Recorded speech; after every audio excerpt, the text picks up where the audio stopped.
Hello all of you guys, welcome back to PW platform. मी दुर्गेश मकवान. आपल्या सगळ्यांचं मनपूर्वक स्वागत आहे MPSC वाला या युट्यूब चॅनलवर. मित्रांनो, आज आपण अतिशय महत्त्वाच्या विषयावर इथे चर्चा करणार आहोत. बरेचसे विद्यार्थी आहेत की जे विचार करत असतात की सर एक्झाम म्हणजे MPSC एक्झामसाठी आम्ही जी तयारी करतोय, मग इव्हन दो ती राज्यसेवा परीक्षा असो किंवा कंबाईन एक्झामिनेशन, तर या परीक्षेची सुरुवात करत असताना आम्ही ड्युरिंग द ग्रॅज्युएशनच्या टाइमपासून स्टार्ट केला पाहिजे की ग्रॅज्युएशन झाल्यानंतर सुरुवात केली पाहिजे. कारण असे अनेक सारे विद्यार्थी आहेत की जे आता जस्ट 12th पास आउट झालेले आहेत आणि ग्रॅज्युएशनच्या फर्स्ट इयर पासून त्यांना वाटतंय की आपण आतापासूनच MPSCचा जर अभ्यास चालू केला तर नक्कीच आपल्या या 3 वर्षाच्या ग्रॅज्युएशन डिग्री सोबत किंवा 4 वर्षाच्या इंजिनिअरिंगच्या डिग्री सोबत आपण आपला MPSCचाही अभ्यास करू शकतो. आपल्याला डिग्रीही मिळेल, अभ्यासही होईल आणि आपण नंतर एक्झाम आली की लगेचच ती as early as possible crack करू शकतोय. सो या क्वेश्चनचं एक सिंपल आन्सर किंवा सिंपल एक पॉइंट आपण या ठिकाणी डिस्कशन करणार आहोत. याचे वास्तविक प्रोज अँड कॉन्स दोन्ही दृष्टिकोनातून आपण याला थोडंसं इव्हॅल्युएट करणार आहोत. फर्स्ट ऑफ ऑल, आपण असं गृहीत धरूया की स्टार्टिंग बिफोर ग्रॅज्युएशन म्हणजे ग्रॅज्युएशन पूर्ण होण्याच्या अगोदरच म्हणजे आफ्टर 12th पास आउट झाल्यानंतर जर आपण ॲज अर्ली ॲज पॉसिबल जर या MPSC एक्झामचं प्रिपरेशन स्टार्ट करतोय, म्हणजे आपल्या कॉलेजच्या पहिल्या किंवा दुसऱ्या वर्षापासूनच जर आपण ही तयारी सुरुवात करतोय, तर आपल्याला यातून एक गोष्ट दिसून येते की आपण पर्टिक्युलर एक लॉंग टर्म विजन ठेवतोय. कारण आपल्याला माहित आहे की MPSC प्रिपरेशन हे एक स्प्रिंट नाहीये की जे 2-3 महिन्याच्या अभ्यासावरून क्लिअर होऊन जाईल. यासाठी एक तुम्हाला स्ट्रॅटेजिक एक इयर प्लॅन लागत असतोय, साधारण 1-2 वर्षाचा प्लॅन व्यवस्थित लागत असतोय, सिस्टमॅटिक स्ट्रॅटेजिक अप्रोच लागत असतोय. देन आपण ही एक्झाम अगदी इझिली क्रॅक करू शकतो. आणि याच दृष्टिकोनातून जर आपण या गोष्टीचे काही प्रोज बघितले, काही फायदे जर आपण व्यवस्थित लक्षात घेतले, तर या फायद्यांना थोडं व्यवस्थित आपण ऑब्झर्व केलं पाहिजे.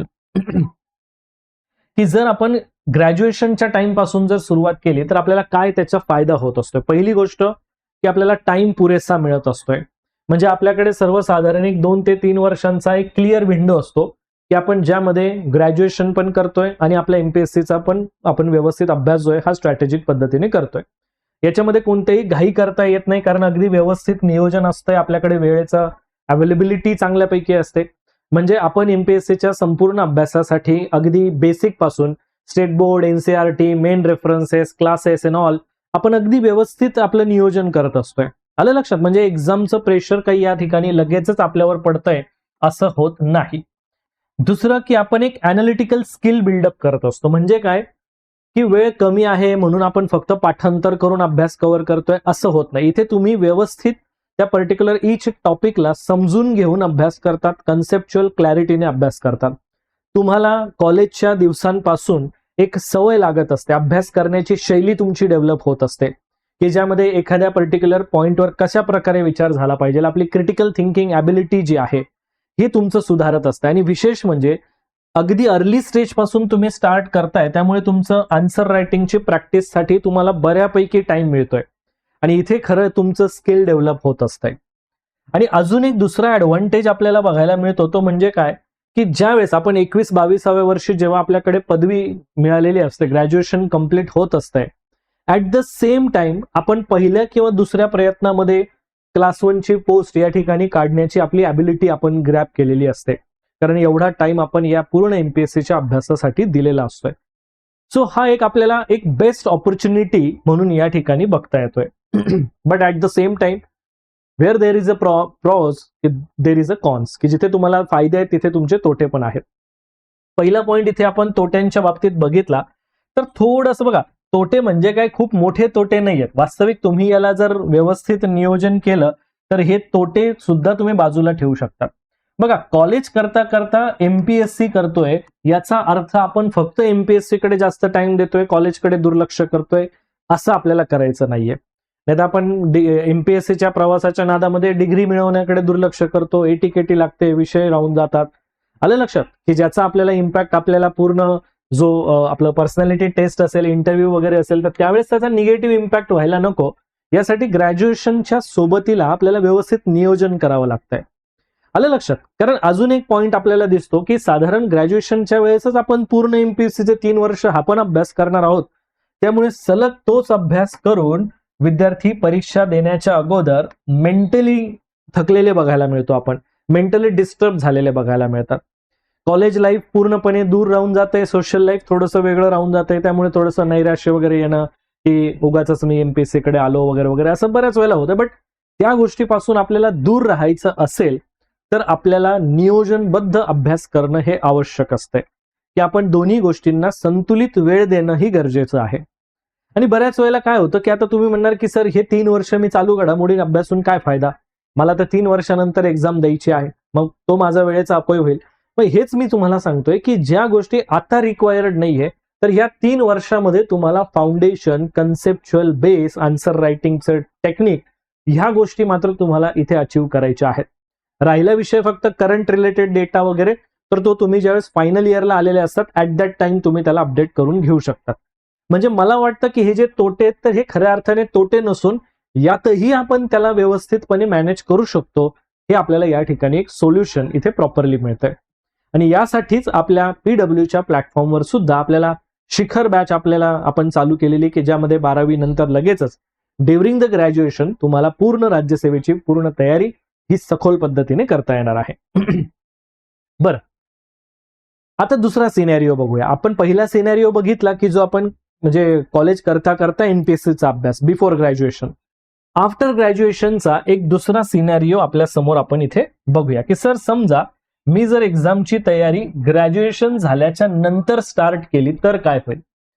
तर त्याचेही काही वेगळे फायदे आपल्याला बघायला मिळतात. समजा एखादा विद्यार्थी, बरेचसे विद्यार्थी असंच करतात की ग्रॅज्युएशन झाल्यानंतर स्टार्ट करतात. बट तुम्हाला एक सांगू का की ग्रॅज्युएशन झाल्यानंतर तुम्हाला 100% डेडिकेटेड फोकस जो आहे आता तुम्हाला फक्त आणि फक्त एमपीएससीच्या एक्झामला द्यावा लागणार आहे. म्हणजे दिवसातला 10 ते 12 तास, 8 तास, 10 तास ऍज पर कॅपॅसिटीनुसार तेवढा वेळ तुम्हाला फक्त आणि फक्त एमपीएससीच्या अभ्यासालाच तुम्ही इथे देऊ शकतात. दुसरी गोष्ट की हायर इमोशनल मॅच्युरिटी आलेली असते. कारण का की ग्रॅज्युएशन संपल्यामुळे तुमची विचारसरणीमध्ये एक मॅच्युरिटी, एक परिपक्वता आलेली असते. आणि याचा एक फायदा तुम्हाला तुमच्या डिस्क्रिप्टिव्ह पॅटर्नसाठी म्हणजेच आन्सर रायटिंगच्या पॅटर्नसाठी विषय समजून घेणं, त्याचं आकलन होणं, त्याचं कॉम्प्रिहेन्शन होणं हे खूप गरजेचं आहे. आणि यातूनच तुमचं स्वतःचं मत बनतंय की व्यवस्थित तुम्ही आन्सर्स इथे लिहू शकणार, तुम्ही ही एक्झाम व्यवस्थित टॅकल करू शकणार. सो हे एक मॅच्युरिटीचा बेनिफिट आपल्याला दिसतो. सायकोलॉजिकल एक सेफ्टी आपल्याला मिळत असते, कारण आपल्याकडे प्लॅन बी रेडी असतो. कारण आपण डिग्री मिळवलेली असते, त्याच्यामुळे एक संपूर्ण डिग्री मिळाल्याने समजा जर या एमपीएससीच्या सेक्टरमध्ये तुम्हाला बॅड लक ठरलं किंवा जर सक्सेस मिळालं नाही तर आपल्याला आपल्या डिग्रीच्या बेसिसवर एक चांगला जॉब देखील मिळू शकतो. कारण आपण डिग्री करताना फक्त आणि फक्त त्या डिग्रीसाठीच फोकस केलेला होता, त्यामुळे आपल्याकडे चांगलं एक नॉलेज गेन झालेलं असतं. तर तो एक आपल्याला त्याचा एक वेगळा फायदा मिळू शकतो. जसं की आपण म्हणू शकतो की एक बॅकअप प्लॅन रेडी राहतो इफ जर आपण ग्रॅज्युएशन नंतर एमपीएससी कडे स्टार्ट करतोय. पण जसं की मी सांगितलं की ग्रॅज्युएशन नंतर स्टार्ट करणं यामध्येही काही तोटे आपल्याला दिसतीलच. जसं की आपल्याला एक प्रेशर कुकर सारखी सिच्युएशन तयार होत असते. कारण बघा, ग्रॅज्युएशन नंतर आपल्याकडे पहिली गोष्ट म्हणजे वेळ खूप कमी उरलेला असतोय. आलं लक्षात. म्हणजे ग्रॅज्युएशनच्या नंतर आपल्याला पुन्हा आता ऑलरेडी आपण 24-25 एज पर्यंत आलेलो असतो, बरोबर. महिलांसाठी तर घरामध्ये लग्नाचा तगादा चालू होतो, नातेवाईकांचे अनेक सारे इश्यू असतात, सेटल कधी होणार, सो अँड सो. म्हणजे सोशल पॉइंट ऑफ व्ह्यूने जर बघितलं तर सोशल स्ट्रेस वाढतो. जसं टाइम पुढे जातो, एक्झाम क्रॅक होत नाही तोपर्यंत बऱ्यापैकी आपल्याला प्रॉब्लेम फेस करावे लागत असतात. आणि सिलेबस जर आपण बघितला, आता ऑलरेडी आपल्याला माहित आहे की नवीन पॅटर्न्सनुसार आपल्याला पूर्ण जे पेपर आहे, पेपरचा पूर्ण सिलेबस आहे, हा सर्व कव्हर करण्यासाठी ऑप्शनल सारखे सब्जेक्ट आहे, या सर्वांना कव्हर करण्यासाठी एक्झॅक्टली टाइम डिमांडिंग आहे. याला वेळ द्यावाच लागतो. वेळ न देता तुम्ही या सगळ्या गोष्टी कव्हर नाही करू शकत. म्हणजे हे सगळं कव्हर करायचं तर अप्रॉक्सिमेट 1 ते 1.5 वर्षांचा तुम्हाला टाइम लागतोय जर तुम्ही ग्रॅज्युएशनच्या नंतर सुरुवात करत असाल तर.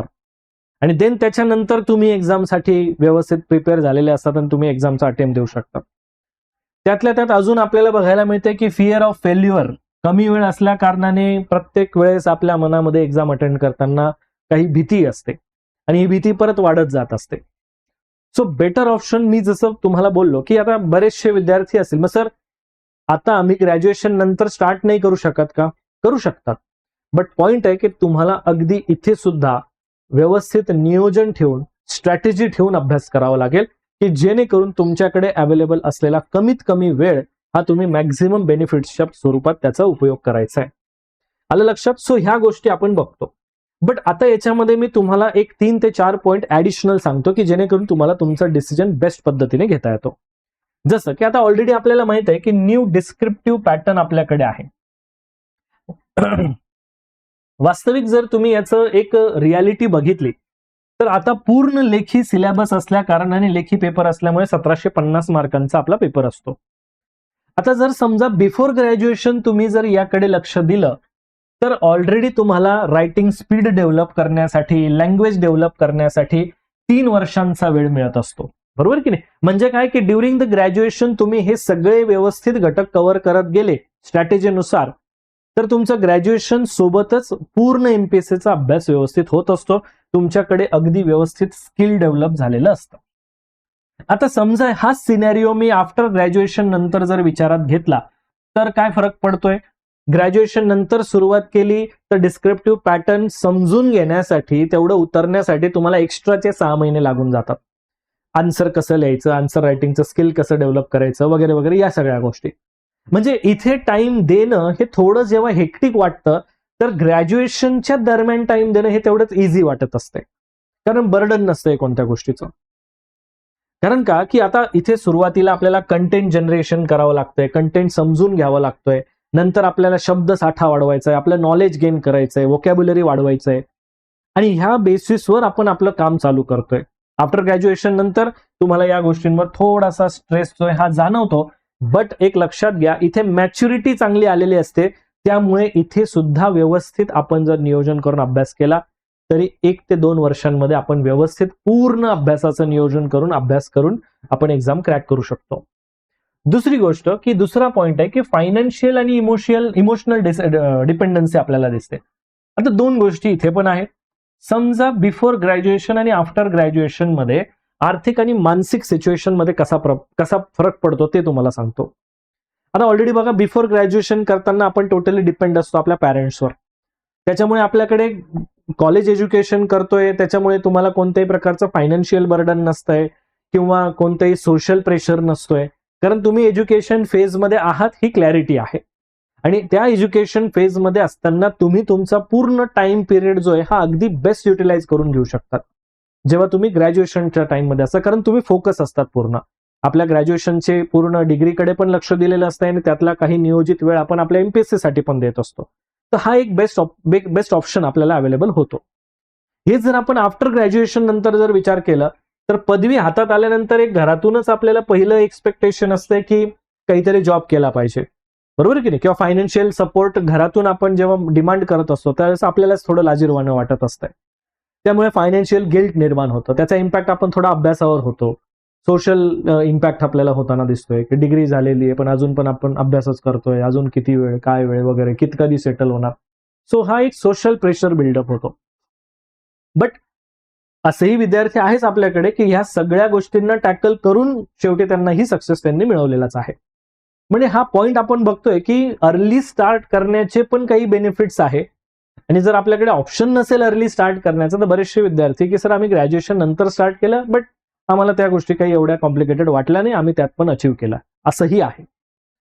तिसरा पॉइंट आपण जनरली एक बघत असतोय की चॉईस ऑफ ऑप्शनल सब्जेक्ट. बऱ्याच वेळेला तर समजा तुम्ही बिफोर ग्रॅज्युएशन ऑप्शनल सब्जेक्ट म्हणजे निवडलेला आहे आणि या 3 वर्षाच्या डिग्रीच्या प्रवासामध्ये 4 वर्षाच्या डिग्रीच्या प्रवासामध्येच जर तुम्ही ऑप्शनलचं प्रिपरेशन करून घेतलेलं असेल, बरेच विद्यार्थी असेही आहे की कॉलेज एज्युकेशन मध्ये आर्ट्स वगैरे असेल तर त्यावेळेस ते ऑप्शनलचाच एखादा सब्जेक्ट त्यांचा मेन सब्जेक्ट म्हणून चॉईस करतात डिग्रीसाठी सुद्धा. हिस्ट्री असेल, पॉलिटिकल सायन्स असेल, जॉग्राफी असेल, सोशियोलॉजी असेल, मराठी लिटरेचर असेल वगैरे. म्हणजे याचा बेनिफिट काय होतो माहितीये का की एकाच दगडामध्ये 2 पक्षी, कारण ऑलरेडी डिग्रीसाठी पण आपण तोच सब्जेक्ट अभ्यासतोय आणि फायनली आपल्याला ऑप्शनल सब्जेक्ट एमपीएससी साठी जो आवश्यक आहे, जो 500 मार्कांचा पेपर आहे, तोही आपण तिथेच कव्हर करत असतोय. म्हणजे सेपरेट एक्स्ट्रा टाइम डिमांडिंग नसतो. आणि हे जर समजा ग्रॅज्युएशन नंतर आपण जर या गोष्टींना स्टार्ट करतोय तर आपल्याला सर्वांनाच माहितीये की फक्त एक optional subject almost 6 month demand करत असतोय. कमीत कमी त्याला 6 महिने तरी लागतात त्या पूर्ण विषयाची सखोल तयारी करण्यासाठी, बरोबर की नाही? ह्यामुळे ह्या गोष्टींवर आपण थोडं लक्ष देणं हे अतिशय आवश्यक असणार आहे, ज्याकडे आपण टेक्निकली बघितलंच पाहिजे.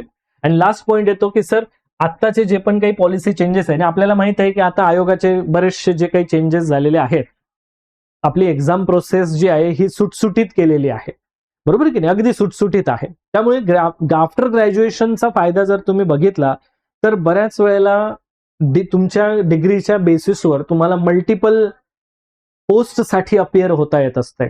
आलं लक्षात? तो एक बेनिफिट आपल्याला होत असतोय.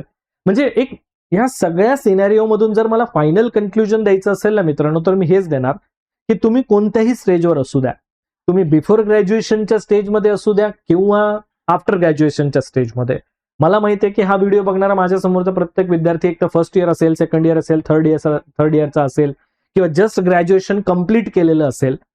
बट लक्षात घ्या, तुम्ही ज्या स्टेजला आहात तयारीला स्टार्ट करणं हे अगदी योग्य स्टेजमध्ये आहे. याचा अर्थ असा नाहीये की सर मी ग्रॅज्युएशन झालंय मग आता माझ्याकडे टाइम गेलाय की काय, असं नाहीये. तुम्ही आत्ताहीच तयारीला स्टार्ट केला, योग्य नियोजनबद्ध अभ्यास केला तर 100% तुम्ही यामध्ये सक्सेस हे मिळवू शकतात. फक्त आपला हा जो डिस्कशनचा पॉइंट होता तो या अनुषंगानेही होता की तुम्ही ज्या स्टेजमध्ये असाल तर लवकरात लवकर अभ्यासाला स्टार्ट करा, कारण एमपीएससीची ही स्पर्धा परीक्षा एक मॅरेथॉन आहे, एक स्प्रिंट नाही, हे लक्षात घ्या. इथे तुम्हाला व्यवस्थित वेळ देणं आवश्यक असते आणि जर तुम्ही तो वेळ स्ट्रॅटेजिक पद्धतीने दिला तर 101% तुम्ही या एक्झाम मध्ये सक्सेस मिळवू शकतात, हे लक्षात असू द्या. आय होप सो की आता ह्या प्रश्नाशी संबंधित आजचा जो आपला विषय होता यावरचं एक इन शॉर्ट डिस्कशन हे तुम्हाला नक्कीच समजलेलं असेल. So all of you guys, थांबूया आपण आपल्या आजच्या या सेशनमध्ये. भेटूया नेक्स्ट टॉपिकमध्ये नवीन गोष्टींसह, नवीन माहितींसह. थँक्यू.